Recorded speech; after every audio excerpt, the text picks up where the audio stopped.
Bom dia. Vamos começar? Vamos, Lívia? Vamos. Vamos, né? Só um minutinho. Então, eu vou me apresentar, né? Meu nome é Cristina Moutella, faço parte da equipe da Casa Museu Emma Klabin. Quero dar as boas-vindas a todas as pessoas que irão participar desse encontro, palestra, e também pela escolha da programação do museu. É uma alegria enorme para nós compartilhar pesquisas, saberes, ideias com tantas pessoas que eu estou vendo aqui de tantos lugares do Brasil. Essa palestra faz parte de uma série de atividades que foram preparadas para acontecer paralelamente a uma exposição que será inaugurada no dia 30 de outubro, que é M a Moda no século XX. Quero fazer um agradecimento especial ao antropólogo e pesquisador Raul Lodi por ter aceito o nosso convite. Muito obrigado mais uma vez. E também estão conosco aqui nesta manhã a colaboradora Lívia Orsatti, que fará a mediação do encontro, as intérpretes de Libras Silvia Sato e Cláudia Ferreira, que estão fazendo parte da nossa equipe. Agora eu passo a palavra para a Lívia, que vai nos dar outros informes. Obrigada pela atenção, gente. Obrigada, Cris. Bom dia a todos e todas. É uma alegria para a Casa Museu Emma Klabin receber vocês nessa palestra, intitulada Para Vestir o Sagrado, Iberismos e Africanidades na Bahia. Meu nome é Lívia, eu sou assistente de cursos aqui na Casa Museu Emma Klabin, e eu vou passar alguns informes breves para vocês. Nós emitimos certificado de participação para essa atividade. Eu vou encaminhar no chat o link para vocês preencherem o formulário de presença, e os certificados, eles são emitidos dentro de um mês. Com relação às questões, vocês podem encaminhar as questões no chat, que ao final da palestra eu vou fazer a mediação dessas questões para o professor. Além disso, a palestra ela é gravada, como vocês estão vendo, e ela fica de registro exclusivo da Casa Museu, e em breve a gente disponibiliza essa palestra no YouTube da própria casa, e eu vou disponibilizar para vocês depois o link, que a gente já tem outros materiais e outras palestras que vocês já podem acessar. O material divulgado aqui pelo pesquisador, ele é de exclusividade dele. Queria dizer, então, que é com grande felicidade que a Casa Museu recebe um dos maiores antropólogos do Brasil, Raul Lodi, que, além de tantas outras coisas, né, antropólogo, museólogo, escritor, ilustrador, curador das fundações Gilberto Freire, em Recife, Pierre Verger, Salvador, tem o seu trabalho concentrado nas áreas de etnoestética africana, arte popular brasileira e antropologia da alimentação. Publica desde 1974, onde reúne 86 livros, centenas de artigos e roteiros para cinema e vídeo. Recentemente, publicou Kitutu, Histórias e Receitas da África na Formação das Cozinhas do Brasil, em 2020, e o seu livro mais recente, de 2021, Comer com os Olhos. Raul, se você puder, no final dessa palestra, contar um pouco para a gente desses últimos livros, eu também quero deixar o link de acesso para compra, para quem puder e quiser e tiver interesse de se aprofundar no tema. Então, vai ser um privilégio poder te escutar também, e é um prazer receber você aqui. Muito obrigada e uma ótima palestra para a gente. Bem, bom dia a todos e a todas. Quero agradecer o convite da Casa Museu Emma Klabin, que desenvolve um trabalho muito significativo, com acervos tão representativos também das histórias de vida, da família, da sociedade, da cultura, dos contextos formadores também desse São Paulo tão multicultural, tão mundo, né? São Paulo é mundo. E, dentro dessa perspectiva, trabalhar a questão da roupa, da indumentária, entendendo que a indumentária ela é um conjunto de representações corporais.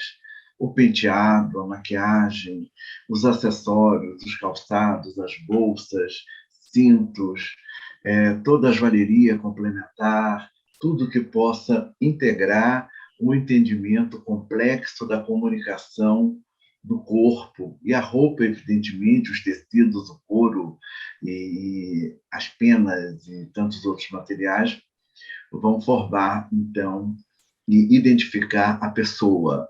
Eu acho que a roupa distingue, a roupa é um elemento de identificação, não só do gênero, mas também identificação de papéis sociais, identificação de ofícios, identificação de lugares diversos da pessoa na sociedade. E no caso do Brasil, né, com a diversidade, a pluralidade e a complexidade que faz o entendimento da sociedade brasileira, temos que entender a questão da roupa numa perspectiva muito mais generosa, muito mais plural, dentro desse olhar que vamos conversar hoje. Bem, apenas um adendo. Eu estou aqui no Recife, é um sábado, está fazendo um sol lindo, e eu tenho o privilégio aqui da janela da minha oficina, do meu home office, ver um pouco do Rio Capibaribe e o Oceano Atlântico. Então, eu fico olhando para o horizonte do Oceano Atlântico e fico pensando, do outro lado está o continente africano, com certeza. Estamos muito mais próximos. E por que tudo isso? Porque sábado é um dia de conversa, é um dia, né, de estarmos mais relaxados, mais socializados nas nossas famílias, em suma. Mas essa minha participação tem um sentido muito prazeroso também de uma contação, não é? De uma declaração de experiências. Eu vou trazer aqui muito as minhas experiências, né? Porque eu sou um antropólogo viajante e as minhas experiências de campo são muito formadoras do meu pensamento, né? E das minhas escolhas para tratar esses campos. Bem, estou só dando, assim como se diz, um nariz de cera para a gente começar a nossa conversa propriamente dita. Eu estou ansioso, no final do bate-papo, de receber perguntas. Por favor, não poupem as suas perguntas. Façam perguntas as mais amplas, complexas, diretas, todas que vocês considerarem elucidativas ou necessárias para ampliar um pouco a nossa linha de pensamento. Certamente, essa conversa de hoje é uma conversa provocadora para uma linha de pensamento, para desconstruir algumas certezas ou para criar muitas dúvidas. Não estou trazendo aqui dogmas, estou trazendo aqui temas, questões, observações, coisas que eu considero interessantes para, nesse momento, não é, que o mundo é cada vez mais multicultural, que o mundo está cada vez mais próximo pela internet, quando se consegue em tempo real estar em muitos lugares do mundo ao mesmo tempo. A roupa ela continua a ter essa função da identificação e do reconhecimento da pessoa. A escolha do nosso tema é uma escolha muito importante para o entendimento da civilização brasileira. Na verdade, quando se fala em matrizes africanas, nós devemos olhar para essas matrizes dentro de um horizonte muito amplo, amplíssimo, um horizonte de 360 graus, porque estamos nos referindo a um continente fundador, inclusive, da civilização humana.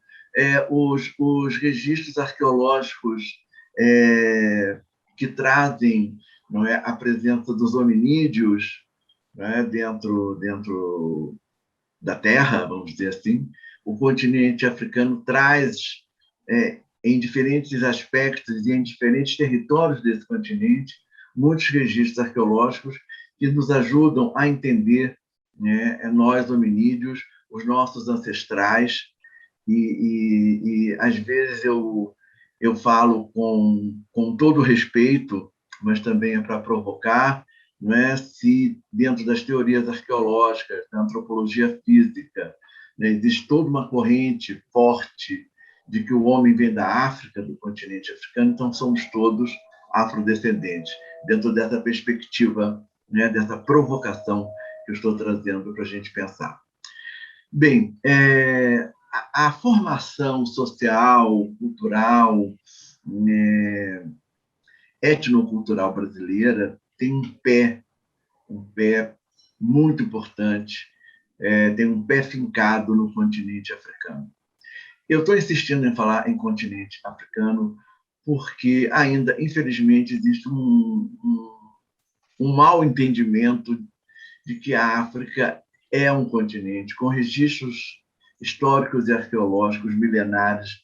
Não nos esqueçamos que o Egito está no continente africano. Não nos esqueçamos que existem tantos outros povos e civilizações com milhares de anos, com avanços tecnológicos, inclusive, nas edificações, cidades imensas, a questão da fundição de metais, o bronze, o ouro, o cobre. Enquanto a África já desenvolvia tantas tecnologias, grande parte do continente europeu ainda estava na idade da madeira, na idade da pedra. Então, entender que todos esses avanços tecnológicos e todos esses saberes civilizatórios acumulados, não é, se espalharam pelo mundo. E no caso do Brasil, muito particularmente, eu digo que o brasileiro ele é bi-africano. Aí vocês vão perguntar, como? Por quê? Né? A nossa base da colonização, ou da invasão, ou da chegada do homem português, como quiserem, né? Esse homem português que chega no início do século XVI, enquanto a Europa estava num processo vigoroso, viçoso do Renascimento, onde as artes, a literatura e tudo estavam sendo retomadas de uma maneira muito mais humanista, ela foi civilizada a Península Ibérica, onde está Portugal, não é? Grande parte pelo Maghreb. O que é o Maghreb? O Maghreb é o norte do continente africano, dá para o Mar Mediterrâneo, e ele compreende hoje os seguintes países: Marrocos, Argélia, Tunísia, Líbia e Egito. É o grande Maghreb. E o que é Maghreb? Maghreb em árabe quer dizer Ocidente. Foi o momento da grande expansão do Islã, que se dá a expansão também territorial do norte da África, como chamamos de civilização Maghreb, para a Península Ibérica, e lá eles ficaram mais de 8 séculos. 8 séculos civilizando o que chamamos hoje de espanhóis e portugueses. Então, a nossa própria formação, o nosso próprio pensamento, né, as nossas questões filosóficas, ideológicas, ancestrais, vamos dizer assim, elas estão fundadas, nasceram dessas relações imensas, não só na questão de arquitetura, hábitos culturais, questão alimentar, indumentárias, logicamente, tecnologias de joalheria, tendências estéticas, e, principalmente, saber navegar. Se navegar é preciso, os portugueses beberam muito nesse saber Maghreb. Então, grande parte, né, do conhecimento das grandes navegações vai se dar exatamente nessas relações históricas, tecnológicas e nesses avanços civilizatórios do Maghreb com a Península Ibérica. Eu estou contando tudo isso porque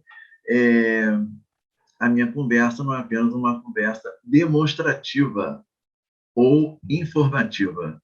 É uma conversa para criarmos conexões, relações, criarmos sistemas de observações para esses patrimônios tão vivos, tão contemporâneos, que nascem desses momentos civilizatórios importantíssimos que nos identificam como brasileiros.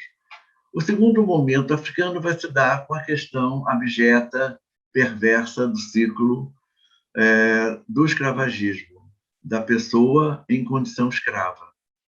Ainda no século XVI, né, com a chegada, que, segundo os historiadores, foi a maior diáspora do mundo contemporâneo, numa cifra ainda não confirmada, mas numa dúvida, entre 8 e mais de 10 milhões de homens e mulheres africanos que vieram em condição escrava para o Brasil e de diferentes partes do continente africano, da costa ocidental, da costa atlântica, em especial do Golfo do Benin, o Golfo da Guiné, onde hoje nós temos o Benin, Antigo Dahomey, Nigéria, Togo, Gana e outros. Vamos encontrar na África Austral, mais para o sul, né, os povos bantus, as civilizações bantus, com inúmeras culturas. Nós vamos dar uma pontuada em Angola. E vamos para o outro lado do continente africano, que é a costa oriental, né, com também grandes povos e civilizações, algumas ainda bantu, e estando um pouco mais próxima da Ásia, do Oriente, não é, que também eram em quantidade e representação e em significado para o entendimento da civilização brasileira. Bem, com esse pressuposto, com essa pequena introdução, a gente pode começar a pensar em conversar sobre o nosso tema. Eu escolhi, como estudo de caso, uma roupa emblemática e é uma roupa bem diversa, uma roupa com muitas interpretações de uso de significados, pela inclusão de materiais, pela questão de linguagens visuais, linguagens corporais agregadas a esse conjunto, que chamamos de roupa de baiana. Mas, na verdade, são roupas que ganharam nomes anteriores, inclusive um nome muito interessante, que era o estar de saia. Estar de saia, estou falando assim século XVIII, ainda século XIX. No Brasil, estar de saia certamente era estar de saia. Mas por quê? Porque a roupa sempre teve um sentido civilizatório muito importante. A roupa ela ganha, né, um conjunto de multilinguagens muito significativos. Então, estamos aqui com algumas denominações desse comportamento e desse uso. Mas, antes de entrarmos nesse caso, mais uma observação introdutória.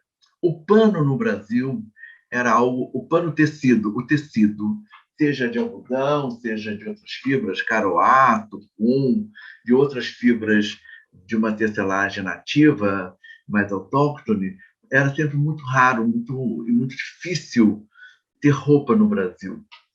O padre Antônio Vieira, que foi um dos grandes cronistas do Brasil colônia, ele falava mais ou menos isso, tá, gente? Não é um entre aspas com uma certa liberdade. Os panos existiam para os africanos em condição escrava apenas para tapar as vergonhas. Ou seja, o pano tinha um uso muito específico, muito localizado, e o tecido era sempre algo muito desejado e valorizado nesse momento. Essa peça que eu estou trazendo agora para a gente, né, é uma roupa afro-barroca. Eu afirmo dizendo que o barroco não acabou. O Brasil, ou melhor, o brasileiro é muito barroco. No final da nossa conversa, a gente vai ter essa concordância, caso alguém discorde. Vamos, então, para a próxima imagem. Então, estar de saia, roupa de crioula, roupa de baiana, baiana do Bonfim, baiana de passeio, beca ou baiana de beca, roupa de ação. São categorias, são momentos sociais, são contextos, né, do estar na casa, do estar no trabalho, do estar na rua, com os ganhos, com as vendas, principalmente de comida. Estou fazendo um recorte de gênero com a mulher, a questão da mulher. Eu poderia fazer paralelos também com as questões masculinas, com outros ofícios. Eu estou tendo como recorte a questão da mulher africana e da mulher afrodescendente, dentro dessas relações de gênero, dentro dessas relações também de papéis, de ofícios, de técnicas, de ações comerciais, de ações religiosas, de ações sociais festivas. A questão da comida dentro dessa perspectiva, é muito forte. Os chamados ganhos, os ganhos eram os ofícios eram deliveries. Hoje nós falamos tanto em delivery, né? Mas o delivery sempre existiu em todos os povos. Vamos pegar um pouco a pintura, ou o teatro, a ópera chinesa milenar, vamos encontrar muitas situações da entrega de alimentos, né, nas chamadas marmitas, em fitas de bambu, embaladas em tecido, e mesmo a questão do delivery faz parte da nossa história comercial, principalmente de comidas, né, e agora ganha mais essa conotação, não é, pelos contornos perversos da pandemia. Mas o delivery sempre existiu. E o mercar, o vender, o caminhar com o produto nas ruas, também, no caso do Brasil Colônia. E as mulheres vendiam coisas específicas.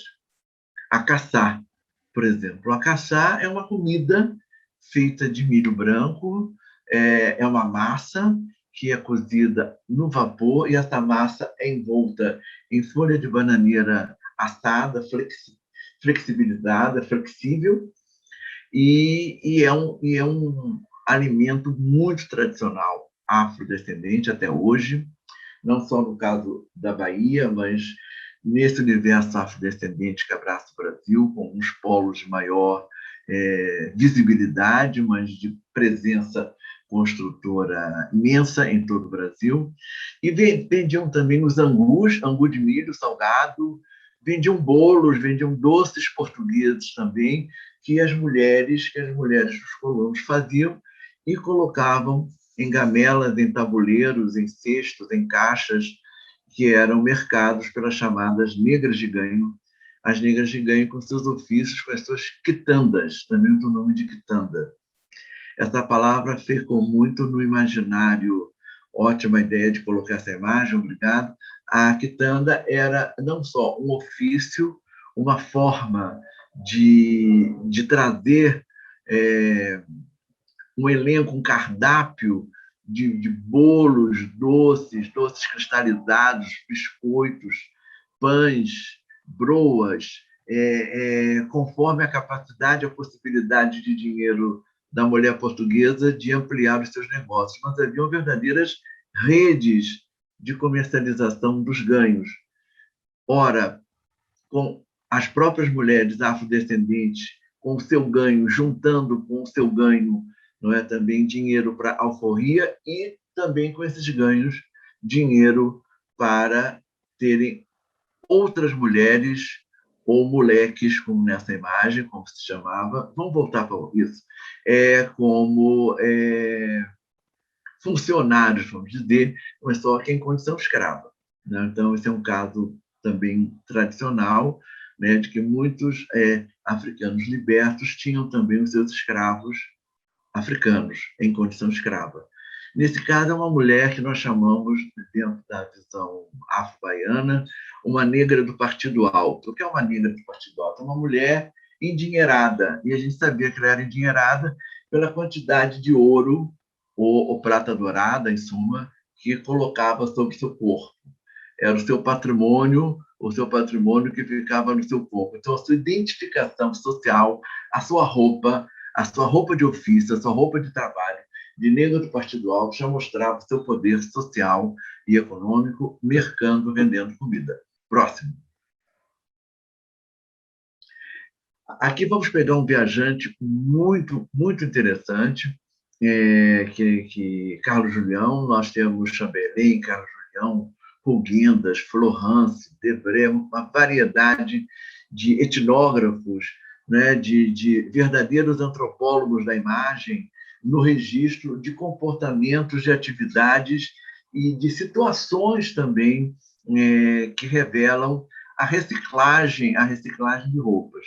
Isso é muito interessante nesse entendimento da roupa, nessa nossa conversa, como a roupa era reciclada, como a roupa era reinterpretada e reavaliada dentro dessa perspectiva. Então, nós temos aí um pano sobre o ombro, que é um pano genérico chamado de pano da costa, né? Tem esse nome porque muitos produtos vieram da costa, Qual é o entendimento da costa? A costa é aquela parte do continente africano, da África Ocidental, banhada pelo Oceano Atlântico, e polarizada por questões do comércio transatlântico, África-Brasil, Brasil-África, através dos navios, como costa.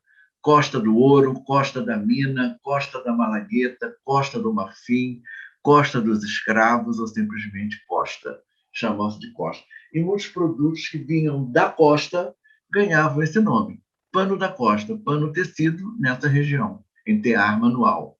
Búzio da costa, pimenta da costa, palha da costa, negro da costa, sabão da costa e várias denominações.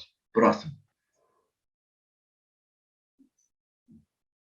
Aí, continuando a mostrar o ganho, o ofício. E as roupas, como são interpretadas, como são analisadas. Eram as melhores roupas para o ofício.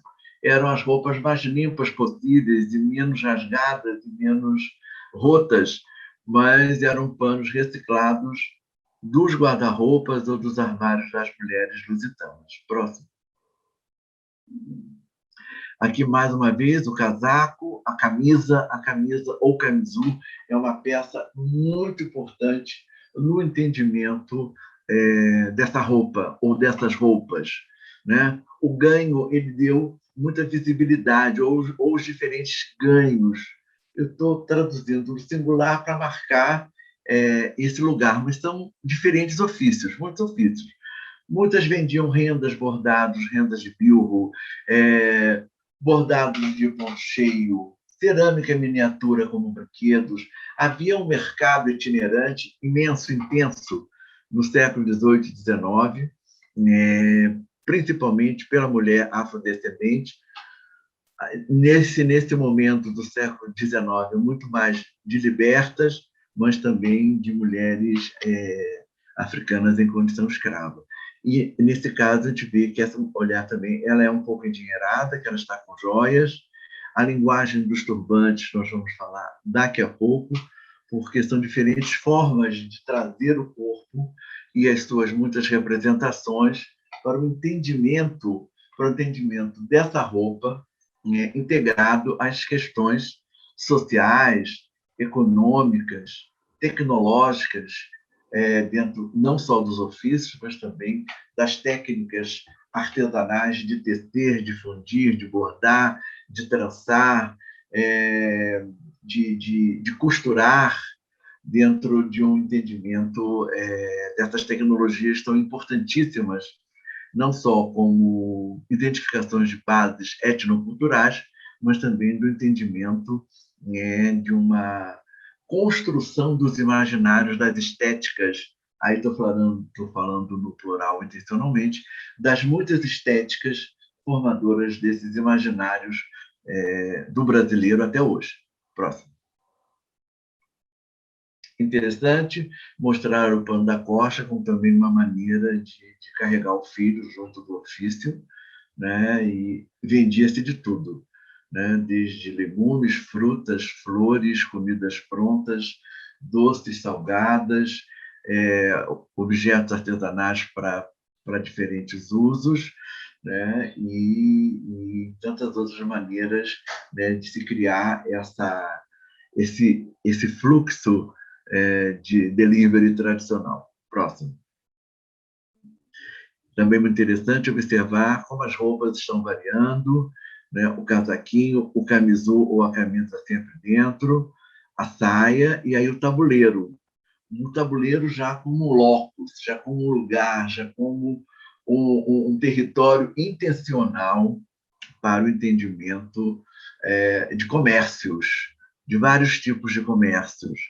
Esses ganhos vão ganhar, desculpem a brincadeira, esses ganhos vão ganhar um território dentro das geografias urbanas no início do século XX, quando nós temos identificados esses tabuleiros com as suas bases, armados, fixados no lugar, e ali as pessoas iam comprar, como até hoje se faz, só na cidade do Salvador, Grande Salvador, são mais de 3.000 mulheres. É uma estatística um pouco ainda defasada, uma estatística de quase 20 anos atrás, mas serve como representação. Mais de 3.000 mulheres montam seus tabuleiros diariamente para vender acarajé, abará, os complementos com o vatapá de tabuleiro, que é diferente do vatapá de mesa, cocadas, branca e preta, e um doce sazonal, conforme a temporada, o doce mole de tamarindo e o abará. Então, essa venda, esse ganho permanece até hoje com a roupa do ofício. Isso é muito interessante observar. A roupa do ofício, ele cria uma legitimidade e uma identificação e uma autoridade culinária, uma autoridade feminina do gênero, do que se chama muito na intimidade de mão de cozinha, que é a habilidade, o conhecimento, a técnica, todos os procedimentos necessários, muitos ainda artesanais, outros com algumas formas mecânicas de transformar ingredientes, dentro dessa perspectiva. Então, isso faz parte das nossas memórias também contemporâneas e atuais. Próximo. Ainda à venda se vendia tudo, inclusive água. Então, estamos aí com uma venda de água. Próximo. E também a venda de frutas. Temos aí a cana-de-açúcar sobre o tabuleiro e o cacau. Tá? Então, um pedacinho, mas dá para identificar, e olhando a roupa dentro de uma perspectiva aí, muito interessante. Ela provavelmente no pescoço está usando um amuleto, um patuá afro-islâmico, provavelmente dentro dele haveria uma surata do Alcorão escrita e dobrada e colocada numa caixinha ou numa bolsinha de couro. É muito interessante quando a gente começa a interpretar a roupa numa perspectiva simbólica, com cores, objetos, formas, desenhos, né? A gente começa a entender que não é apenas para vestir, é principalmente para significar. Próximo. Interessante essa, já botou um chapéu para ajudar, né, com o peso do ganho em cima do cesto. Interessante, um pano da costa, já uma camisa bem diferenciada das outras camisas, que eram chamadas camisus, que eram camisas que iam até a altura do joelho, uma peça interna. E essa peça, então, se fosse usada em dias de festas e em outras situações, elas eram mais elaboradas, bordados, tinha uma série, e algumas até tinham abotoaduras de ouro. Próximo. Olhar aí uma coisa muito interessante para o ganho do ofício, que vai iniciar um olhar também para a joalheria, que é muito significativa. Adorna, sim, mas significa. Nesse caso, temos alguns amuletos soltos para a boa venda, para o bom ganho. Às vezes, mimeticamente, simbolicamente ou magicamente, moedas. Moedas para que tenhamos outras moedas. Né? A questão da mímese. Temos a questão também de figas. A figa não é africana, gente. A figa é um amuleto latino. É um amuleto com uma síntese sexual. A figa é a síntese do ato sexual, da penetração sexual. Então, a figa foi muito discriminada quando esse significado ainda estava muito vigente. Mas, ao mesmo tempo, é um amuleto corporal, é um amuleto próximo ao corpo. E quantos de nós não usaram ou usam ainda figas com os seus mais diversos interesses ou desejos de proteção do corpo? Próximo. Interessante a rodilha. Temos o torso, a rodilha em cima, que é uma maneira, você pode ter com fibra, ou pode ter um rolinho com tecido para ajudar o encaixe de um objeto, nesse caso, um pequeno tabuleiro, com certeza com uma comida ali em cima, que não dá para identificar, mas é uma comida, e a mulher está usando também algumas voltas, provavelmente de ouro, e um turbante e a sua camisa de mangas bufantes. Próximo. Mais um detalhe da roupa, está levando algo, provavelmente, ou para colocar sobre o doce, uma calda, ou mesmo um pouco de água. É puro achismo, tá, gente? Que não há nenhuma informação sobre essa questão. É apenas uma tentativa que eu chamo, nesses casos, eu me deparo muito com as minhas pesquisas, que eu estou no limiar, muitas vezes, da arqueologia e da etnografia, porque as fontes documentais chegam com as suas linguagens, temos que interpretá-las, criar analogias ou conexões ou formas de traduzir uma melhor tradução possível. Próximo. Está calçada, então não era mais uma mulher em condição escrava, né? A identificação de estar calçada já mostra um outro status, um outro lugar social dessa mulher no desenvolvimento do seu ganho, né? E essas chinelinhas, elas também trazem um pouco da questão afro-magrebe, não é? Com essa base estética e simbólica e tecnológica, não é? Da expansão do Islã, né? Para a Península Ibérica, muitas com as pontinhas bem afinadas, bem afuniladas, como se chama a morisca. Então, são chinelos a morisca. Próximo. Mais uma vez, colares, tatuagem no braço, não sei se está dando para ver, e está vendendo aí banana, coco, e me faltou o nome agora dessa fruta, mas depois eu me lembro. Ela está com uma rodilha, ela está no seu ganho. Veja que no rosto temos as escarificações, são marcas étnicas para identificar a pessoa, a sua linhagem, a sua família, a sua tradição dentro dos muitos sistemas de poder sociais, de poder social, de poder religioso, dentro das matrizes africanas inúmeras. Vamos lá.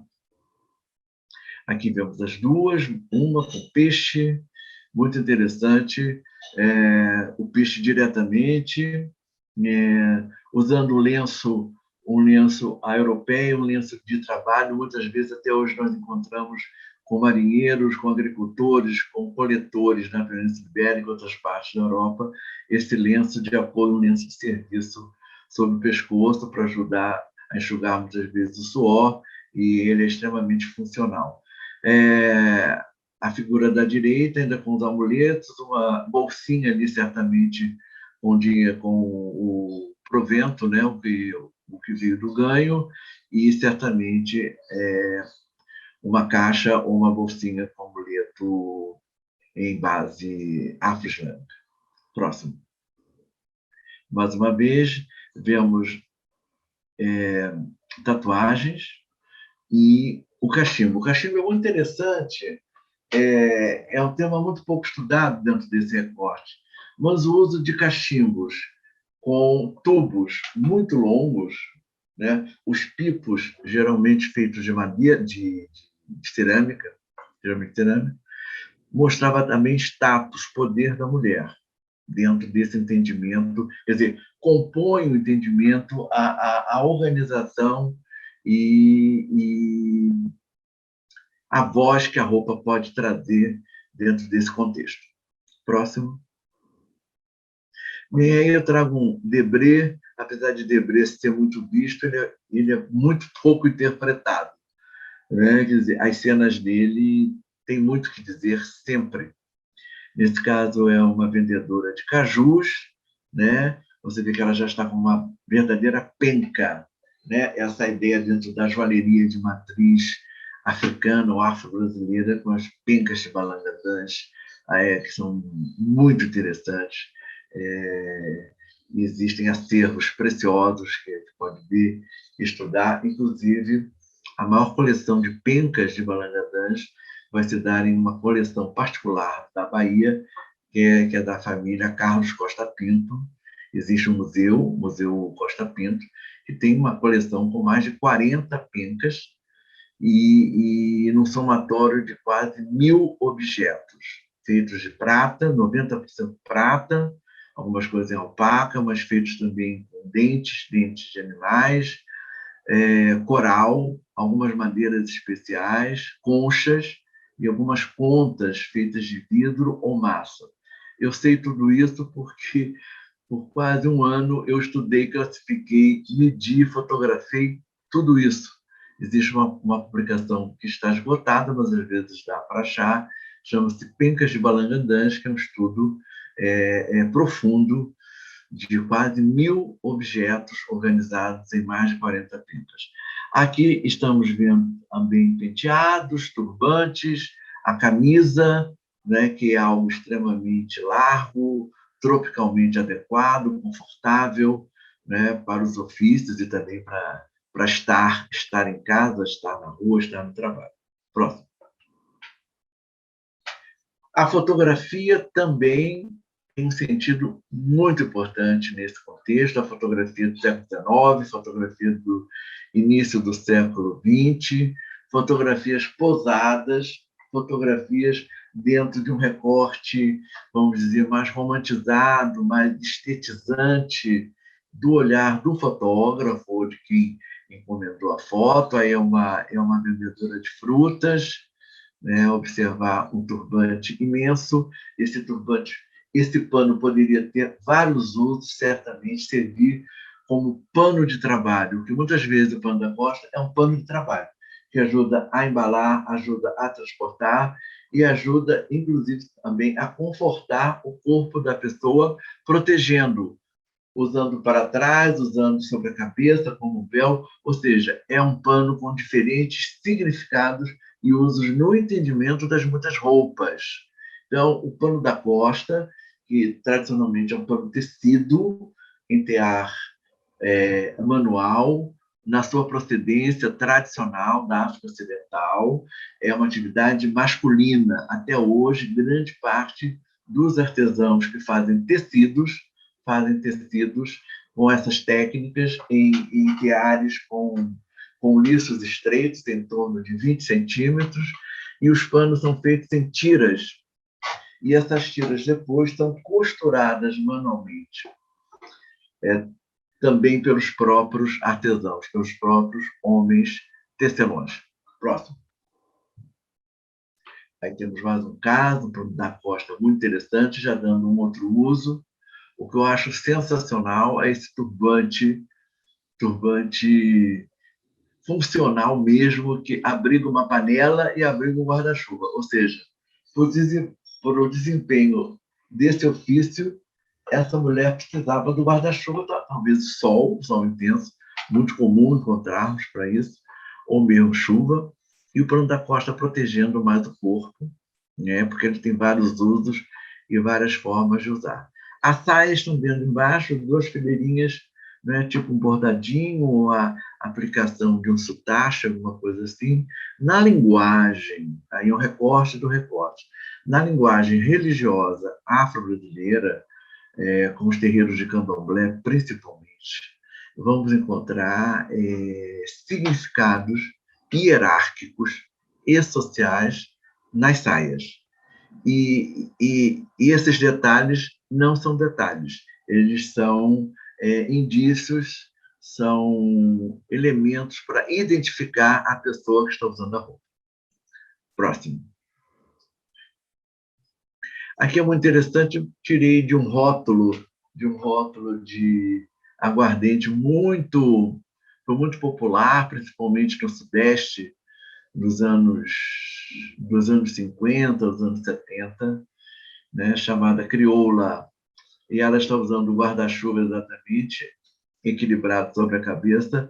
Muito interessante observar que a cabeça, né, que levar o ofício na cabeça, que transportar diferentes objetos na cabeça é uma característica também de alguns segmentos, que generalizar o continente africano é um erro, não vou fazer isso. mas, em muitos casos, nesse recorte do Golfo da Guiné ou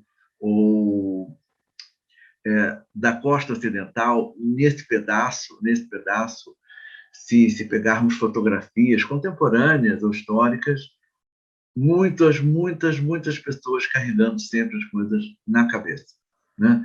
Então, isso é interessante, porque dá ao turbante e à rodilha não apenas um elemento estético ou de identificação de status social também, porque diferentes maneiras de organizar e de montar turbantes traduzem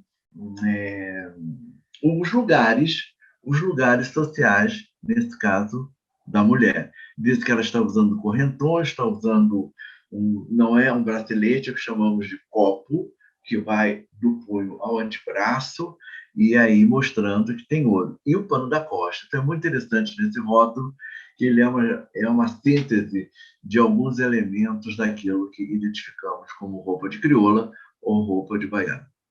Próximo. Aí uma belíssima foto de Pierre Berger, né? Essa ideia de estar servindo um vatapá. Poxa, falar isso agora tem um pouquinho de maldade, né? 5 por meio-dia faz isso. E o vatapá com uma comida da banca também, né? Quer dizer, a banca de comida, o tabuleiro, ele sempre foi muito diverso. Se fazia muito caruru.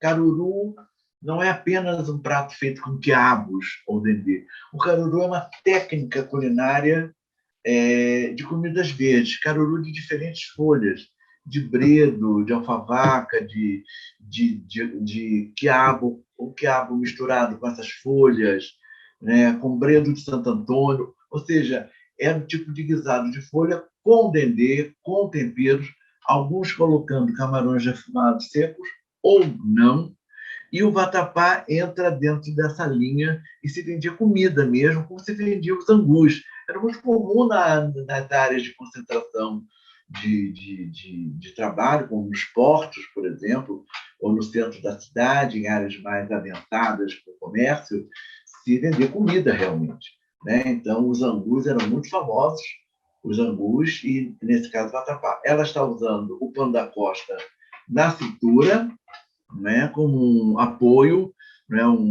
caso ela precise limpar alguma coisa ou limpar a própria mão. Ela está usando um camisul e, sobre o camisul, ela está usando uma bata. A bata é a peça mais larga, mais confortável. Geralmente, temos 2 medidas para a bata. A bata na altura um pouquinho abaixo da cintura e a bata até o meio das coxas. São 2 tipos de bata com 2 sentidos diferenciados. Mas o mais comum é vermos o camisul. Ela está, então, no seu ofício, e isso certamente é uma foto dos anos 40. Os homens usavam muito terno. Os homens nos espaços urbanos usavam terno e chapéu, e as mulheres usavam também chapéu. Era muito dessa época, anos 40 até anos 50. Era muito estranho você estar no chamado centro da cidade ou nas áreas de comércio se não estivessem com esses complementos, e isso cria todo um entendimento também do vestir, do aspecto social e econômico e do entendimento do corpo também dentro dessa perspectiva. Próximo. Uma outra foto muito bonita de Pierre Berger. Aí a mulher está usando o camisul. Vejam que camisul belíssimo, todo em Richelieu. O Richelieu é uma técnica híbrida entre o bordado e a renda. O Richelieu ele vem de uma técnica chamada point coupé, ponto cortado, né? E até hoje compõe as roupas eclesiásticas, sacerdotal, não é? Principalmente do alto clero, né? De bispos e cardeais e papas e todos, dentro das alvas das roupas litúrgicas, o Richelieu, como também, e se vocês já observaram, mas vão observar agora com mais acuidade, nas igrejas os panos dos altares, muitas vezes em richelieu. Então, o richelieu, enquanto uma técnica, ele circula em diferentes sentidos, em diferentes significados. E aqui temos um camisô em richelieu. Ela está com um tabuleiro, está vendendo alguma coisa, e aqui nós temos umas panelinhas, provavelmente com o vatapá, o acarajé, nesse caso, frito na hora, mas nos países africanos que ainda servem para acarajé, eles são comercializados já fritos, é também uma comida de fim de tarde, como é tradicionalmente aqui no Brasil. E os acarajés tradicionais eles têm um formato de uma colher de sopa, e eles são comercializados nessas culturas africanas da África Ocidental. Até hoje, nas minhas muitas incursões ao continente africano, tive o privilégio de comer acarajé frito em diferentes óleos, não só dendê, mas frito em óleo de soja, em óleo de amendoim. O caso do azeite de dendê é um recorte muito brasileiro. Por quê? A diáspora, ela implica, não é, numa desarticulação e até mesmo numa fragmentação de memórias, né? Todas as diásporas. E a forma de manter memórias e identidades e pertencimentos e maneiras de se sentir incluídos a certas tradições, a certos momentos das histórias culturais. O primeiro é o idioma, sem dúvida. Depois trazemos a comida. O idioma e a comida são duas grandes âncoras civilizatórias, antropologicamente comprovadas, como possibilitadoras de preservar, né, e de transmitir civilizações de povos, civilizações de segmentos étnicos, de grupos etnoculturais. O caso do dendê é uma maneira de fixar, né, um azeite feito pelo dendezeiro. O dendezeiro é uma espécie nativa do continente africano. Ela é nativa desde o Senegal até a África do Sul, acompanhando toda a costa atlântica. E percebe-se que o azeite de dendê é uma maneira de afirmação, é uma ação de você dizer: eu faço uma comida de receita africana com óleo africano e não me desapego dessa referência. Isso é muito importante, muito significativo. Próximo. Aqui temos o abará, que eu falei no início da nossa conversa, não sei se vocês se lembram. E aqui é numa cerimônia, numa distribuição de comida, numa festa, em um terreiro muito importante da Bahia. Então, são servidas também algumas comidas para os visitantes. A maioria com comidas que reforçam a identidade do lugar, a identidade da tradição religiosa de matriz africana. Próximo.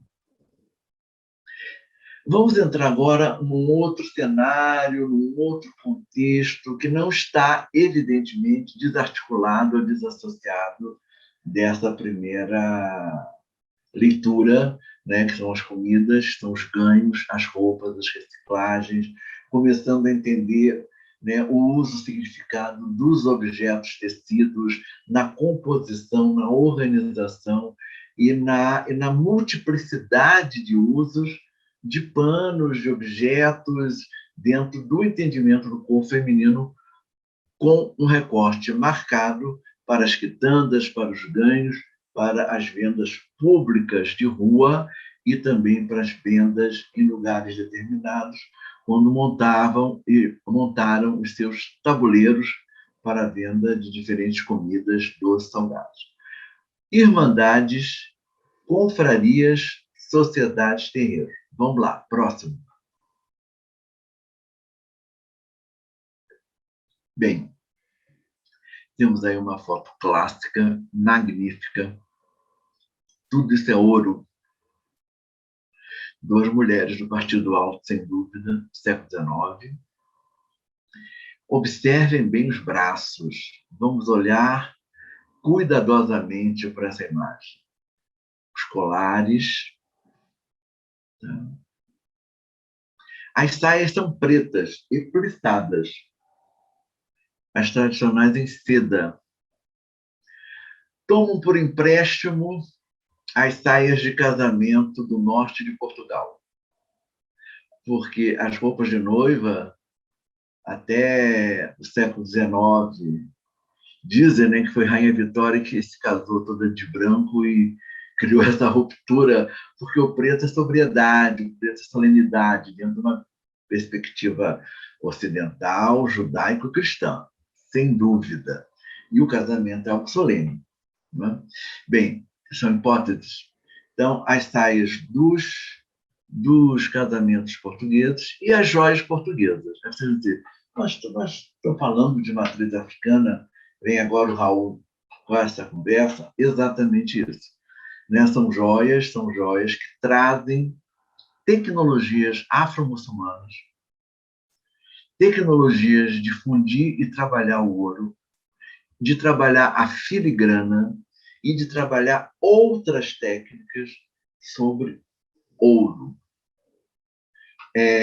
Vamos encontrar na figura da direita, no final, a chamada rosácea, e geralmente no centro da rosácea, um diamante.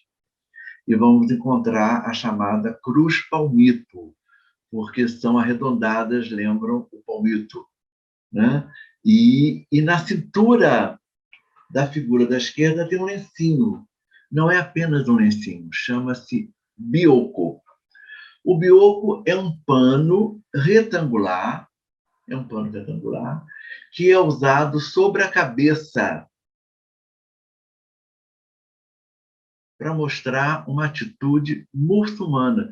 E foi proibido em Portugal, a partir do século XVI, o uso do bioco, pelas mulheres portuguesas, inclusive, tá? Cobrir a cabeça. Essa história de cobrir a cabeça já é bem tradicional nas religiões, né, judaico-cristã e também nos segmentos afro-islâmicos. Então, o bioco. Nas festas da Irmandade Nossa Senhora da Boa Morte, que vamos chegar lá, se usa ainda o bioco. Eu vou falar do bioco daqui a pouco. Próximo. Mostrar a continuação da roupa.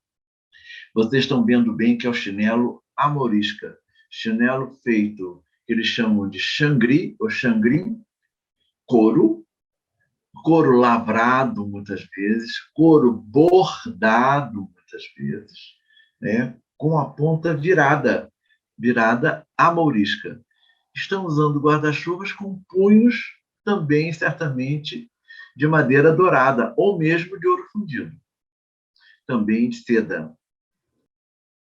Aí voltamos ao uso desses grandes tecidos cobrindo o corpo, são mega panos da costa, já numa pegada muito afro-muçulmana, né?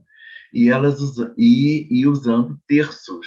Eram mulheres que iam para a missa, mulheres já libertas, estão calçadas com seus turbantes, e interessantes turbantes que lembram penteados. Então, também tem esse segmento que é muito interessante, é muito pouco estudado pelo pessoal de moda, pelo pessoal que trabalha estética corporal.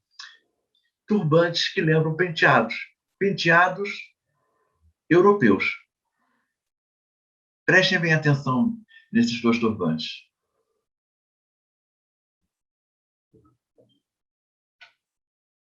Próximo, por favor. E aí estamos com uma foto magnífica de Père Verger, né, que é uma foto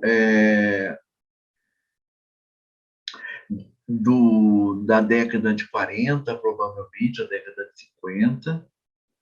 Elas estão usando um torso com outro penteado, só que a gente não está conseguindo ver. É um torso raso e, no final, na nuca, faz um tipo de bolo, como se fosse um coque. Então, esse é o tipo de torso usado para beca. Esse tipo de roupa chama-se beca. A saia é o empréstimo da roupa de noiva do norte de Portugal, né? Dos alentejanos, principalmente, dos povos alentejanos. O uso de correntes em elos. Estamos numa cidade, essa foto, Nossa Senhora do Rosário, do Porto da Cachoeira, que é recôncavo da Bahia, um lugar tradicionalmente da plantation de cana-de-açúcar, de fumo e de produção de dendê, um grande polo memorial, um grande centro da civilização afrodescendente na Bahia, dista em torno de 1 hora e pouco do Salvador. Observar que elas estão com essas joias e nós chamamos muitas vezes esses colares de colares cachoeiranos, né? Dando já uma tonalidade, uma interpretação mais nativa. São joias também do norte de Portugal, são joias portuguesas, incluídas, apropriadas e ressignificadas nos seus usos. A maioria de ouro, as maiorias feitas em ouro não existem mais, algumas são feitas em prata banhada a ouro, algumas em prata, e a maioria em prata de baixa gramatura, né, para continuar o uso e o sentido estético dessas correntes, como também brasileiras. E estão usando brincos específicos. A primeira mulher da esquerda, olhem bem para a manga dela, ela tem uma camisa um pouco bufante e tem um punho. Esse punho é fechado com uma abotoadura de ouro. Observem bem a primeira, à esquerda, com esse tipo de detalhamento. São roupas extremamente sofisticadas, com inúmeros significados no entendimento da roupa brasileira. Próximo. Bem, a prensa do Barroco já está há algum tempo, mas eu fiquei de falar sobre o bioco. Por favor, volte para aquela foto, por favor. Bem, o bioco era usado em um dos momentos da festa da Boa Morte, que existe até hoje, né? Ela culmina com a ascensão de Nossa Senhora, não é? Que é aquela tradição que Nossa Senhora vai ao céu de corpo e alma. Isso vai se dar por uma série de negociações políticas do Vaticano, do rito latino, do rito romano, no século IX. A festa da Boa Morte culmina com a ascensão de Nossa Senhora, não é? Com a glória de Nossa Senhora, e no velório de Nossa Senhora, como se chama a Irmandade da Boa Morte, são 3 dias de festa. Tem uma festa chamada velório, um velório propriamente dito com uma imagem de Nossa Senhora morta, num pequeno caixão, e faz um velório, se faz uma pequena procissão e as mulheres estão com um lenço sobre a cabeça, em contrição, em respeito com o bioco. O uso ritual, a cabeça protegida. Muito interessante, né? E fazem isso até hoje, e usam até hoje dentro da roupa o chamado bioco. Vocês estão vendo que pano não é só para cobrir o corpo, né? Próximo. A presença do Barroco. Eu acho que é um recorte que nós já estamos vendo, agora eu vou enfatizar um pouco mais. E um detalhe do Richelieu. Não tem nada mais barroco, mais contundente em beleza barroca, eu acho, dentro da técnica. Lógico, temos bordados, obviamente, bordados a fio de ouro, bordados a fio de prata, misturando pedrarias e uma série de outras coisas sobre tecidos adamascados e veludos e tafetá e sedas e tantas outras coisas. Próximo. Acabei de falar, né? Isso aí era uma capa de um bispo, isso foi tirado na sede de Lisboa, uns 3 anos atrás. É uma capa de uma roupa sacerdotal, extremamente barroca, com certeza, bordado de ouro, eu não me lembro se sobre veludo ou sobre outro tecido. Próximo. Esses elementos não estão isolados do entalhe, da talha, da escultura, né?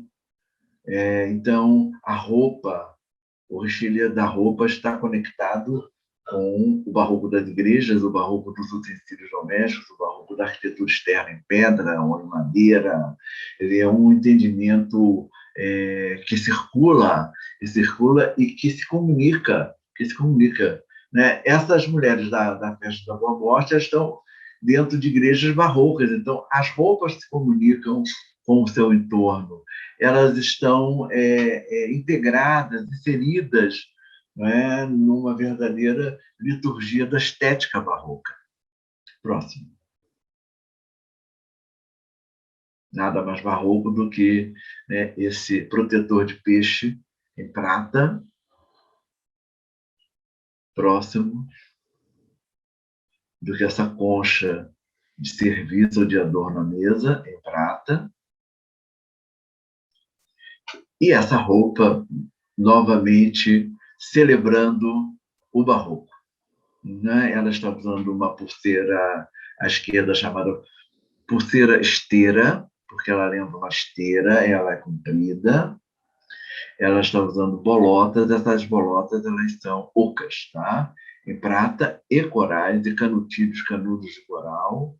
Ela está usando uma camisa em richelieu, observe para o centro do peito, e temos uma flor em richelieu, e está numa efusão, né?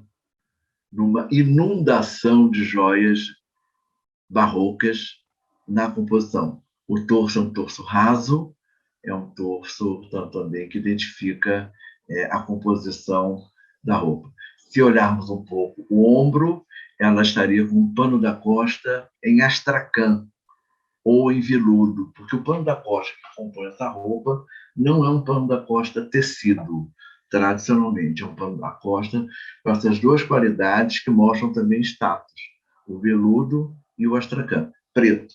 A parte interna é forrada de cetim ou seda vermelha. Próximo. E, para reforçar também aqueles indicadores sobre as matrizes afro-islâmicas, né, sobre o Maghreb, vamos agora aprofundar mais alguns aspectos nesse entendimento da roupa de baiano. Próximo. A própria escrita, os próprios elementos arquitetônicos, né, os próprios arabescos, né, a palavra já traduz um pouco, né, ela já te dá uma ideia de profusão, de multiplicidade e de movimento. Próximo. Os mocharabi ou mocharabi também, e o estuque das paredes, né? Eu estou na Espanha nesse momento, na Espanha muçulmana. Próximo. E os calçados também labrados, trabalhados com as pontas viradas. Próximo. Esse é muito interessante, são saias espanholas. Isso foi numa celebração dos 500 anos em Dávila, né? E que as roupas tradicionais das mulheres mostravam o desenho, uma pegada do Richelieu, uma extensão Richelieu, era uma aplicação sobre um tecido, eram as roupas de festa, as roupas tradicionais. Foram os 500 anos de Santa Teresa d'Ávila. Por sorte, eu estava em Dávila, foi realmente uma coincidência divina, literalmente divina, e pude registrar elementos muito interessantes, muito importantes para o nosso estudo de indumentárias. Próximo. Vejam a roupa tradicional e a recorrência dos motivos, dos desenhos, dentro dessa leitura das roupas de festas, das roupas ibéricas, certamente roupas euro-islâmicas ou ibero-islâmicas. Próximo. E aqui sim, um cartão postal do início do século XX e uma foto que nós tiramos ainda nessa década da mulher alentejana, minhota no caso, com a sua joia, ou com as suas joias, ou com a sua joalheria. Total conexão com o que estamos vendo, na verdade, total identidade formal, a quantidade, né? o significado, o papel, o lugar e o poder da mulher. Vejam só, no cartão postal da esquerda, a grande corrente destacada, que é a base da corrente cachoeirana, da corrente da roupa de crioula. E na foto que nós tiramos, vemos muito trabalho de filigrana, a filigrana presente na cruz, presente nos corações, presente em vários elementos dentro desse sentido da joalheria, nesse entendimento alargado e verdadeiro das matrizes africanas. Próximo. Aí a cor. E um detalhe de uma bola que nós chamamos, quer dizer, a ourivesaria tradicional afro-brasileira chama de Padre Nosso confeitado, né? Então, nós temos essas bolas, como temos esses canutilhos, são bolas poucas, com esse trabalho confeitado. Por que confeitado? Se buscarmos no nosso imaginário os bolos tradicionais, cujo glacê é feito de açúcar, feito de cítricos, não é? Os glacês brancos, vamos encontrar verdadeiras peças barrocas na bolaria ou na confeitaria tradicional, até hoje. Então, é uma apropriação do sentido, né? Migrou do bolo para a joia, é o Padre Nosso confeitado. Próximo. E aí vamos à África, vamos a Gana, vamos a Togo, vamos aos Fante Achante, e uma profusão de ouro. Banhada a ouro, ouro fundido, com a técnica da cera perdida, madeira dourada, couro dourado, tecido dourado. Vários tipos de aplicações e uso do ouro. Sem dúvida, profundamente barroco, essa imagem. Próximo. Né? A liberdade do adorno, aí rompe totalmente com o comportamento, vamos dizer, judaico-cristão do adorno da roupa e da joia, não é? A contenção, o limite e o sentido do significado do corpo. Que mulher é essa ou que homem é esse representado por essas joias? Eles têm que representar a ideologia dominante e a questão do seu pertencimento a uma cultura, a uma civilização e, evidentemente, a modelos religiosos que são seguidos ou que são orientadores, inclusive, para o próprio entendimento de corpo ou do corpo. Próximo. E aí algumas técnicas dentro desse conjunto. Próximo. A penca de Banangadã, que já estávamos falando há algum tempo. Esse é um dos exemplos também do acervo do Museu Carlos Costa Pinto, que tem um maior acervo, e prata. Aí vocês vão perguntar, mas por que não pencas em ouro?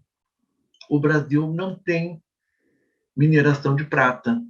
Interessante, tem muito ouro, diamante, mas não tem prata. E a prata passou a significar um status acima do ouro, por incrível que pareça. Então, ter objetos de prata em casa para servir, não é? Para adornar. Por isso é que as pessoas, ainda muito abastadas brasileiras, têm um apego muito grande à prataria também. Muitas dessas peças eram... Volte, por favor. Muitas dessas peças eram feitas com refundição de moedas da América Hispânica, principalmente do Peru, da Bolívia, da Colômbia, da Venezuela, onde temos minérios de prata. Então, a prata monta nessa perspectiva do adorno corporal ou da incorporação de amuletos no corpo da mulher com um valor destacado além do ouro. Isso é bem interessante. Próximo. Essa imagem parece que não está interessante, vamos partir para a próxima. Aí o uso é esse adorno que eu estou usando, que eu encomendei a um grande ourives baiano, me dei de presente como uma maneira também de trazer no meu corpo não só o que eu estudo, mas o que eu trago também de significado dentro da minha história de vida. Próximo. Os correntões, aí em alpaca. Próximo. Esta é a capa do nosso livro Pencas de Balangadãs, dos anos 80, e mostra uma mulher com uma roupa tradicional clássica de crioula, saia, pano da costa, camisu. Vejam um detalhe do camisu com bordado, com vários tipos de bordados, e a sua penca de balangandã em prata e o restante de joalheria em ouro. Próxima. Mais um exemplo. Próximo.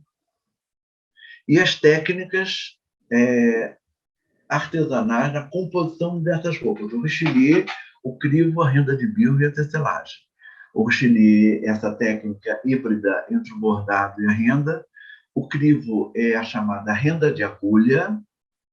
A renda de bilro usa-se o bilro, que são bobinas de madeira, outros materiais, né, que você faz os desenhos sobre umas bases de papelão ou piquê.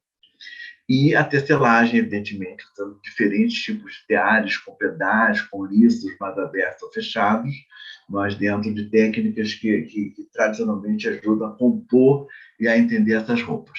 Próximo. Aí temos uma técnica mista, isso é a Adélia da Madeira. Aqui nós temos o crivo, nós temos o ponto cheio e temos o richelieu. Temos 3 técnicas sobre linho. Falar um pouco da procedência. Esse é uma das muitas peças que eu tenho até hoje do enxoval de casamento da minha mãe, e que toda ela veio da Ilha da Madeira com esses bordados, e que estão presentes nessas roupas todas.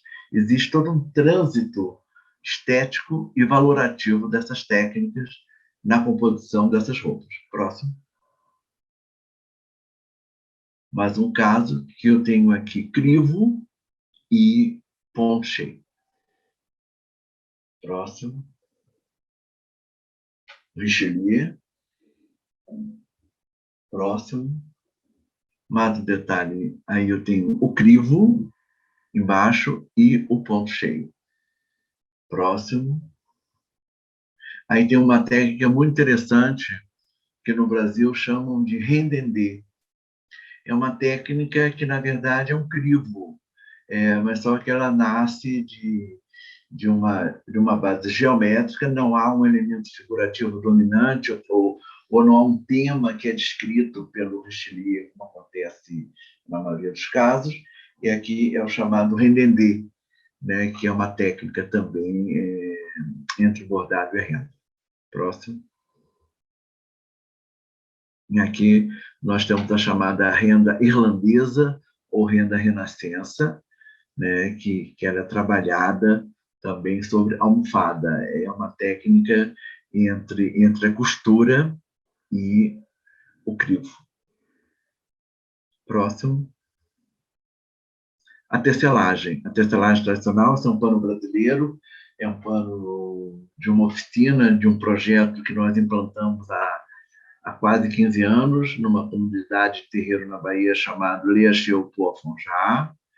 E lá nós fizemos oficina e venda, e deu certo o projeto, recuperando as tecnologias dos panos da costa ou dos panos de alacá, africanos, da África Ocidental, tecidos em tiras e depois costurados, e é um projeto de transmissão de tecnologia, é um projeto afirmativo e para inserção também no mercado, no consumo, que é grande para esse tipo de tecido. Próximo. Aí mais um tecido tradicional baiano, feito em tear estreito e feito nos panos da costa, panos de alacá, e também chamados de panos de cuia, porque muitas vezes esses panos eram vendidos bem dobradinhos em meias cavatas grandes nos mercados. Estou falando de uma coisa brasileira, afrodescendente brasileira. Então, pano da costa, pano da cuia, pano de cuia, alacá, e muitas chamam ainda, muitas mulheres, de pano de serviço ou pano de trabalho. Próximo. Vamos lá, continuando. Um turbante aí bem engomado, né, com um tipo de amarração que chamamos de orelhas, 2 orelhas. Próximo. Aí é uma mulher africana, é uma senegalesa, com seu lindo turbante, com seu lindo pano, significando também questões das suas tradições, nesse caso é do povo Wolof, que é uma das etnias dominantes do Senegal, e observem a sua orelha, a orelha dessa moça, dessa linda moça, a quantidade de brincos. Próximo.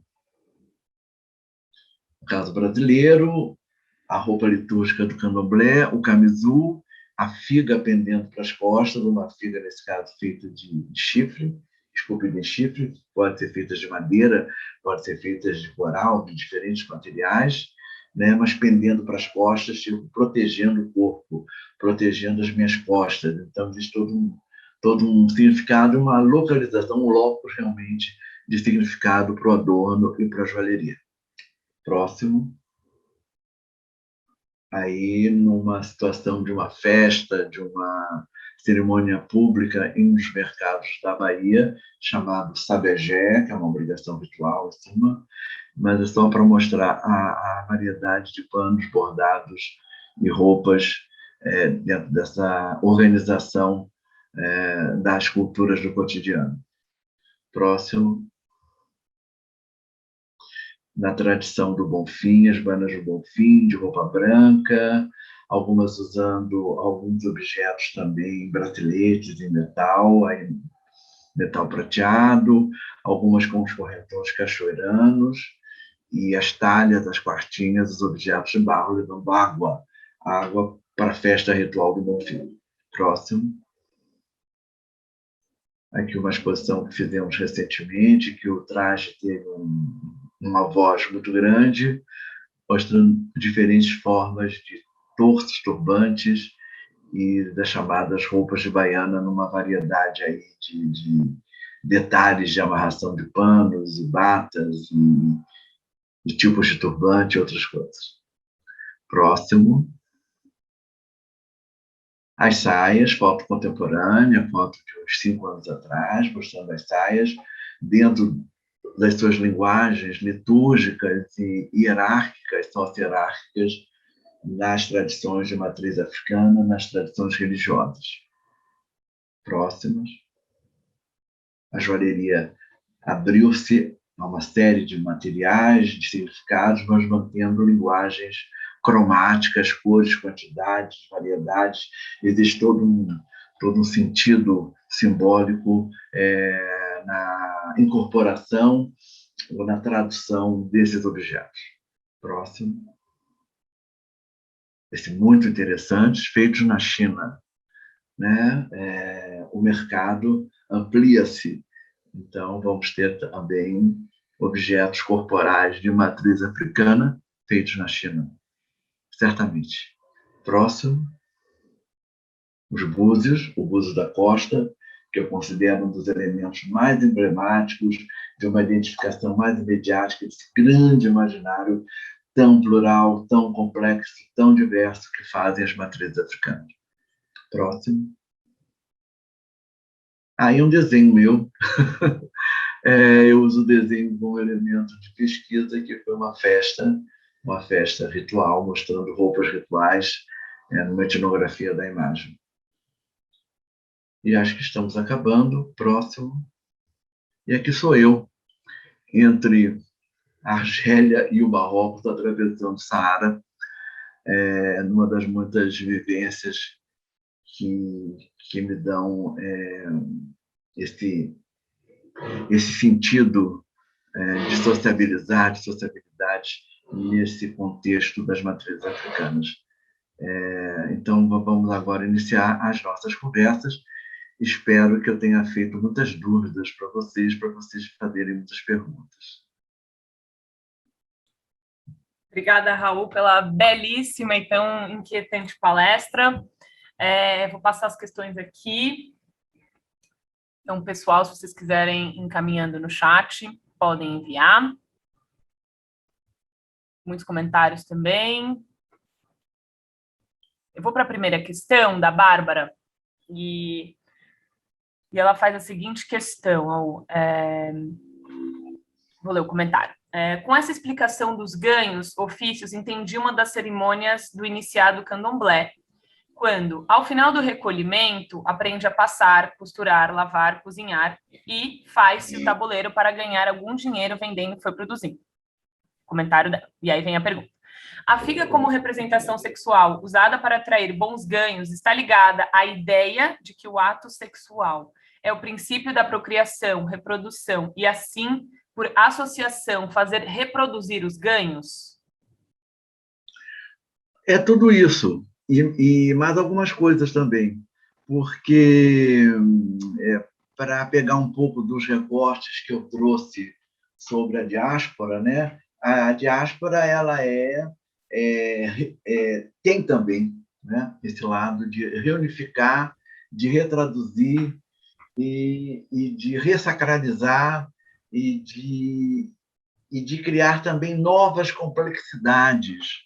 Não é uma crítica, é uma constatação. Novas complexidades nesse entendimento do corpo, né? Quer dizer, todo o corpo iniciado, todas as iniciações, elas são renascimentos, seja em que tradição for, né? Na cristã, na judaica, na islâmica, na budista, todas as tradições, o renascimento vai se dar com as iniciações, mais complexas, menos complexas, mais parciais, totais, em suma. E a roupa, ela acompanha isso, a roupa ela é um elemento dessa tradução, né? Então, a roupa ela tem esse elemento da tradução e a roupa tem esse elemento também da inserção e do pertencimento. Então, tudo isso pode ser, tudo isso é possível e outras coisas também, né? Quer dizer, lógico que todos esses processos são dinâmicos, existem questões econômicas determinantes, existem questões estéticas também, autorais determinantes. Então, tem que entender isso em camadas, em memórias em camadas, em processos, em apropriações, em invenções, em novidades também, porque as memórias são criadas também. As memórias também são inventadas. Então, eu acho que essa formulação dessa questão, com essas minhas observações, serve também como lugar de uma reflexão, de um pensamento. Obrigada, Raul. Outra questão é da Parísina. Ela pergunta se o camisu seria um vestido. O camisu ele seria muito mais a antiga combinação que as mulheres usavam. A combinação é uma camisa comprida, é um tubo que você visualiza mais a questão aqui do colo, e ela poderá ser mais trabalhada ou não trabalhada conforme o uso desse camisu. Se for numa festa, eu vou engomar, vou botar richelieu, um detalhe, bordado inglês. Posso ir na loja e comprar bordado inglês a metro. Não é necessário que seja exclusivamente artesanal, mas que tem um elemento de adorno, eu posso bordar, então tem essa parte. E é uma roupa para compor o corpo da mulher. Então, é uma roupa, o que se chamava popularmente roupas de baixo, né? As roupas íntimas. Então, o camisu ele é um tubo que você vê praticamente quando tem manga. Às vezes não tem manga, às vezes eu tenho um decote aqui, oblongo, que não há necessidade de uma manga. Então, se quiser chamar de um tipo de vestido, mas é uma camisa comprida. Eu prefiro, também conhecida como camisa de rapariga ou camisu. Obrigada, Raul. A professora Manon Salles te perguntou o seguinte, se você puder falar um pouco mais sobre o projeto de recuperação dos panos da costa, quando ele foi feito e os seus próprios processos. Isso é legal. Então, eu tive a sorte de trabalhar no grupo da antropóloga Ruth Cardoso durante algum tempo. Tive esse privilégio e tive algumas missões exitosas, que era de recuperar, trabalhar, desenvolver ações de mercado e de recuperação de técnicas e memórias em várias comunidades. Uma delas foi em Salbara, na Bahia, com as rendeiras. Algo espetacular, um polo de mulheres. Então, nós criávamos um espaço, que era um espaço oficina, dentro das características, né, dentro do entendimento funcional, ergométrico do seu trabalho. Elas gostavam de trabalhar sentadas no chão, então nós vimos onde tinha maior corrente de ar, um lugar fresco, gostoso. Eu fiz um móvel chamado rendoteca, que era um móvel com gavetas rasas com vidro, com o mostruário das rendas. Então, era uma espécie de lugar de acolhimento para o visitante e para a própria comunidade, para elas mesmas, um lugar de encontro e de mercados. Decolaram, estão aí, inclusive, nas grandes passarelas do mundo, em Milão, Paris e outras cidades, na moda. Eu fico muito feliz de ter colocado meu dedinho. O outro é a questão do pano da costa. O pano da costa foi muito interessante, porque era uma técnica já desaparecida. Então, nós pegamos poucas pessoas que tinham essa memória, e criamos uma oficina dentro dessa comunidade de terreiro chamado Leaxé Poa Fonjá, na Bahia, em Salvador. À época, a Ialorixá Estela de Oxóssi, uma mulher culta, com a cabeça aberta, via a questão religiosa não como algo fechado em si, mas como algo de articulação com a sociedade como um todo. E, a partir disso, nós tivemos um grupo de pessoas da comunidade que foram instruídas, treinadas a tecer, né? E eu fiz umas oficinas parecidas um pouco com esse nosso bate-papo, só sobre panos da costa para eles, mostrando vídeos e tal.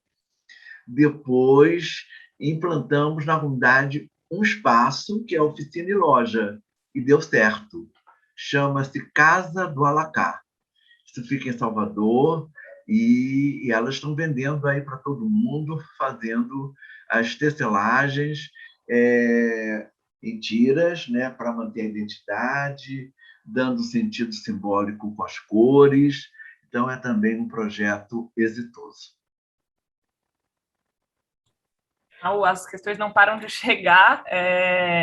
Eu vou organizar aqui duas. A primeira é da Maria Cecília. Ela pergunta um pouco se você poderia falar um pouco mais sobre a reciclagem das roupas. E já emenda da Larissa, se você poderia falar um pouco mais sobre as peças masculinas.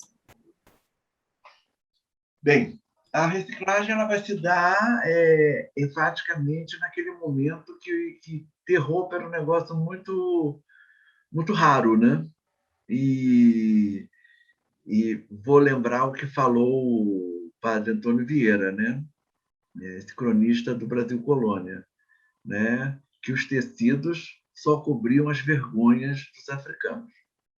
Ou seja, o mínimo, né? Tapagens dos homossexuais. Evidentemente, tem também questões históricas e políticas, como o tratado que o Brasil assinou com a Inglaterra, que é o famoso Tratado de Methuen. O Tratado de Methuen ele obrigava Portugal e suas colônias só comprar tecidos vindos da Inglaterra ou das colônias da Inglaterra autorizadas a tecer. Isso criou também um impacto, vamos dizer, nas tecnologias e no mercado.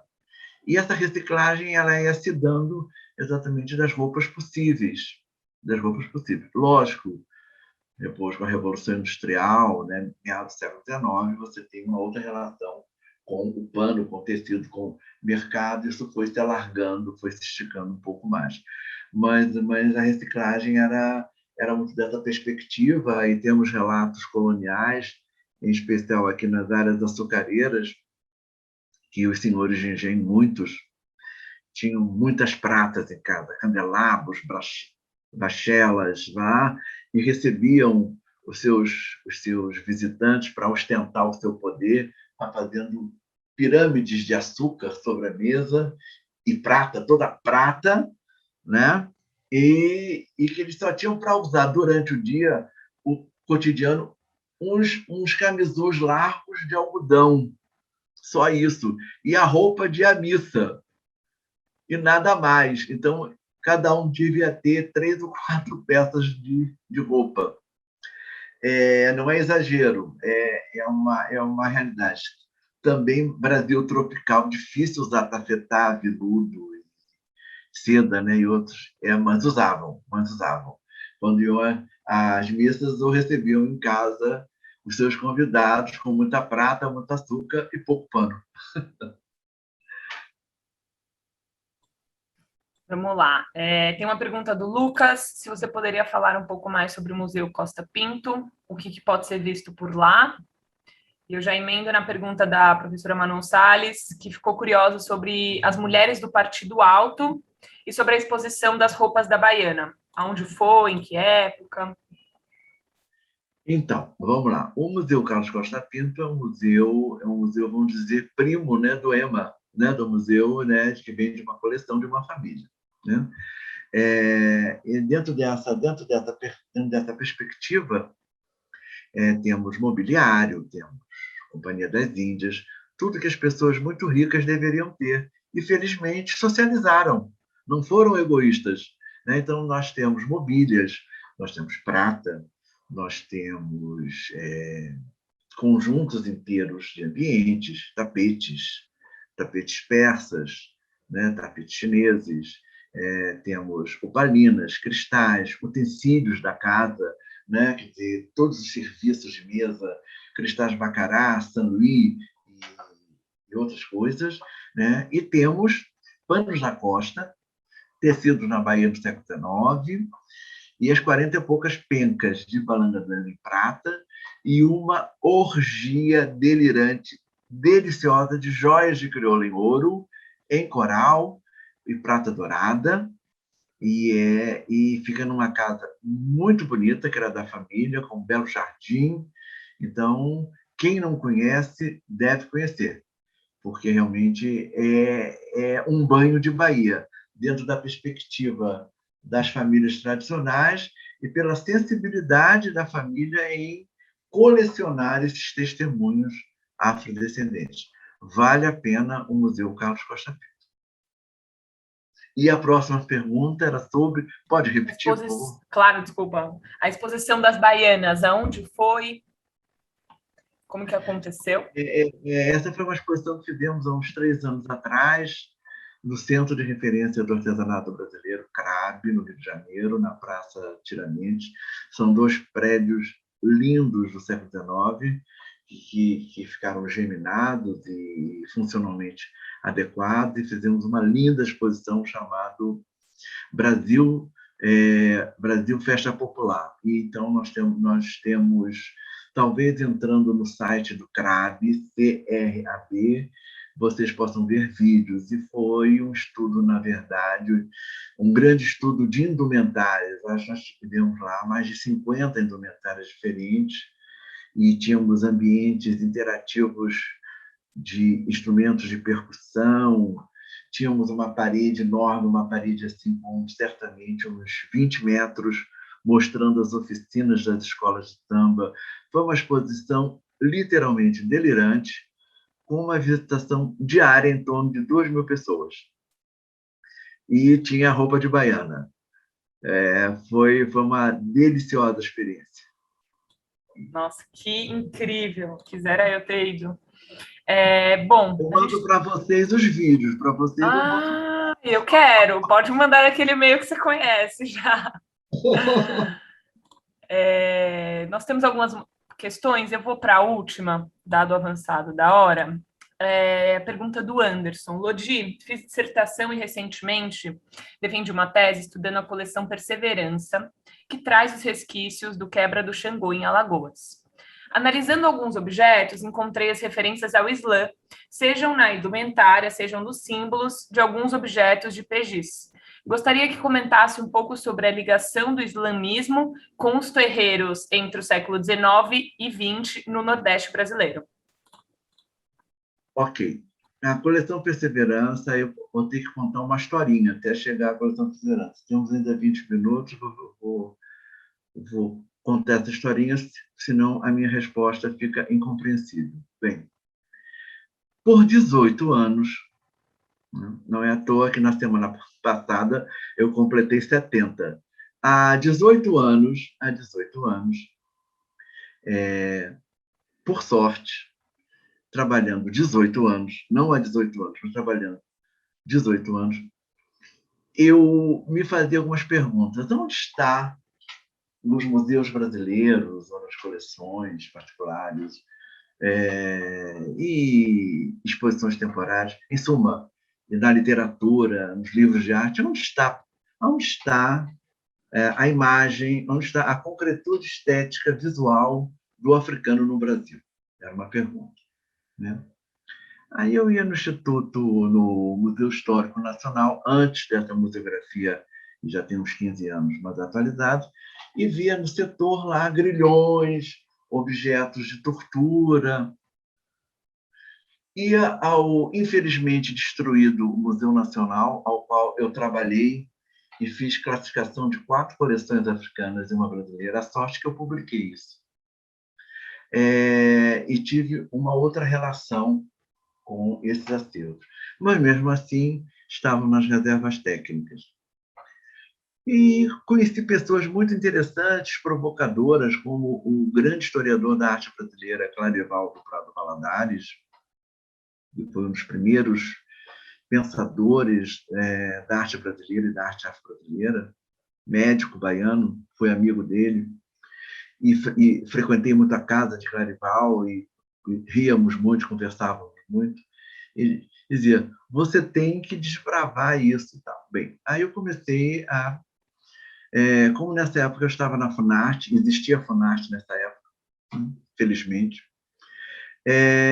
abrimos um projeto, como eu coordenava a área de arte popular, peguei carona na tecnologia e vamos ver onde estão essas coleções, ou esses testemunhos.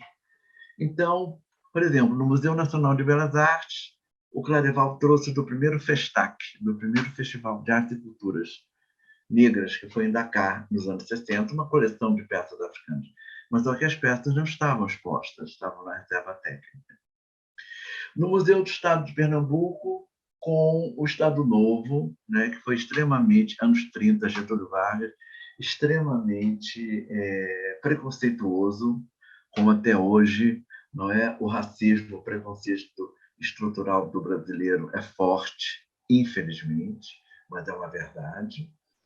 Essas peças foram salvas do Estado Novo, no Recife, porque haviam pesquisadores, antropólogos que foram às delegacias de polícia e salvaram os objetos chamados Xangô pernambucano. Eram as religiões tradicionais de matriz africana, mais de 300 objetos. A coleção Perseverança é um pouco anterior e está em Maceió, que eu também estudei essa coleção, classifiquei, fotografei. E coleções do Museu Paraense Emílio Guild, coleções e tantas outras coleções, como do Museu Carlos Costa Pinto.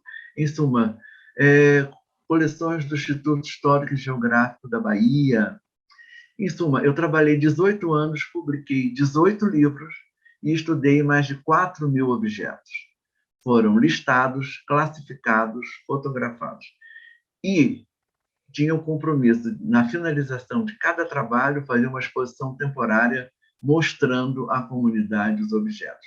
Muitos objetos se incorporaram nas suas exposições de longa duração, né? E outros não.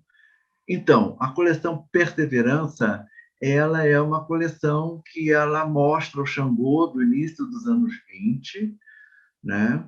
É uma coleção preciosa da estética afro-brasileira. Tem 2 capacetes de búzio fantásticos, 2 ADs magníficos. Temos esse trabalho fotografado e estudado, né? E ele mereceria, com outras coleções, exposições com uma linguagem mais contemporânea e contextual, né? Mas pelo menos estão lá preservados. A questão afro-islâmica ela é ancestre. Retomar um pouquinho o que eu falei no início da nossa conversa, não é? Eu falei muito dessas relações da formação do povo brasileiro, né? Então, elas estão realmente, ora mais evidentes, ora menos evidentes, mas fazem parte do imaginário e muitas questões também posturais, rituais, corporais dos terreiros do candomblé e tal, quando você faz o adobal, faz o jicá, se joga ao chão e tal, lembra um pouco algumas atitudes nas mesquitas também. Eu não vou entrar um pouco nisso, senão eu não sou convidado para uma outra live. Então, eu vou ficando por aqui. Caso tenha outra pergunta, pode fazer. A gente deixa essa para a próxima palestra, né, El? Dá para entregar o ouro assim toda hora também, né? Não é possível. Não é possível. Não é possível. Eu vou ler uma questão da Cristina Moutella, coordenadora de cursos aqui da Casa Museu, e ela pergunta assim: como e por que essas técnicas passam do corpo para o uso da cama, mesa e banho? Eu acho que é vice-versa e versa-versa, entendeu? Não há um caminho formal, né? Existem diálogos estéticos, né? Que você, principalmente se você entrar na questão de bordados, rendas e técnicas afins, né? Recortes, costuras, não há essa ação tão binária, né? Ela é mais polifônica, ela é mais complexa, mas em alguns momentos dialogam sem dúvida, né? Questões, né? De enxovais e roupas e elementos complementares da indumentário da roupa, como queira, né? Perfeito. Eu acho que, bom, dado o avançado da hora, a gente pode terminar por aqui. Teremos outras palestras, espero que muitas com Raul Lodi, porque foi uma manhã, como está todo mundo comentando, agradecendo aqui, Raul, incrível, sua pesquisa é maravilhosa. É um privilégio mesmo para a Casa Museu receber você aqui. Estava muito curiosa para te conhecer também e quero muito me aprofundar depois nos seus livros, nos seus trabalhos. Então, agradecer a todos e todas que ficaram, permaneceram conosco até agora nas perguntas. Bom, só lembrar que na semana que vem a gente tem a abertura da exposição Ema e a Moda, com visitação, a partir do dia 30. Então, no sábado, teremos a abertura da exposição e seguido, enfim, até o ano que vem, teremos a exposição para visita guiada. Então, fica o convite para vocês. E, bom, a nossa programação sobre moda também continua no formato online e a gente espera vocês na semana que vem. Raul, muito obrigada. Um privilégio mesmo te ter aqui. Eu quero agradecer o convite, porque para mim é muito divertido falar. Eu adoro falar. E foi extremamente lúdica a minha manhã. Eu gostei muito, não sei se vocês gostaram. Eu me diverti bastante, no sentido bom do que a ludicidade, né? A ludicidade é esse componente que faz a gente ficar mais macio, né? Menos ardido diante da vida. Então, é assim, eu estudo todo dia, pesquiso todo dia, não dói nada, é muito bom. E foi uma alegria poder conversar com vocês, dividir um pouco a minha história com vocês e parabenizar essa série de conversas, de web-papos, e certamente a exposição deverá ser linda, e dizer que é muito importante em si cada ação dessa. E nesse momento que vivemos, não é, dessa destruição, né, das nossas questões culturais, que não serão destruídas. Vencemos a cada dia com o nosso ofício. E a minha fala hoje também foi uma fala de resistência. Foi uma fala politicamente correta de resistência. Abaixo a destruição dos bens culturais do Brasil. Eu deixo, então, a frase que o Lucas comentou aqui no chat, de parabéns, Raul, você abrilhantou a nossa manhã de sábado. Então, assim, a gente pode fechar e continuar, enfim, nosso dia. Obrigada, Raul. Um grande abraço. Tchau, tchau, gente.